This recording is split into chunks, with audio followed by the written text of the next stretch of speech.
ಕಾಲವು ನೇಮ ಹೂಡಿ ಬಂದಂಥ ಭಕ್ತರನ್ನು ಪಾಲಿಸಬೇಕು ತಂದೆ.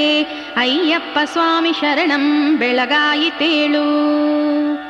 ನಿನ್ನನ್ನು ನಂಬಿ ತುಳಸಿ ಮಣಿಮಾಲೆ ಹಾಕಿ ತಾವೊಂದು ಮಂಡಲದ ಕಾಲವು ನೇಮ ಹೂಡಿ ಬಂದಂಥ ಭಕ್ತರನ್ನು ಪಾಲಿಸಬೇಕು ತಂದೆ.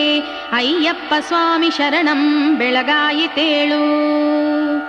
18 ಮೆಟ್ಟಿಲವನೇ ಮಣಿಕಂಠ ಸ್ವಾಮಿ, ವೀರಾಧಿವೀರ ಬಿಲುಗಾರನೆ ಧರ್ಮಶಾಸ್ತ, ಶ್ರೀಮೋಹಿನಿ ಸುತನೆ ಕಾಂತ ಗಿರೀಶ ದೇವ. ಅಯ್ಯಪ್ಪ ಸ್ವಾಮಿ ಶರಣಂ ಬೆಳಗಾಯಿತೇಳು. ನಿನ್ನನ್ನು ನೋಡಲು ನಿಷೇಧಿತರಾಗಿ ನೊಂದ ಹೆಂಗಳೆಯರೆಲ್ಲ ಮನದಾಳದಿ ಭಕ್ತಿಯಿಂದ ನಿನ್ನನ್ನು ಧ್ಯಾನಿಸುತ್ತಲಿರ್ಪರು ನೋಡು ತಂದೆ. ಅಯ್ಯಪ್ಪ ಸ್ವಾಮಿ ಶರಣಂ ಬೆಳಗಾಯಿತೇಳು.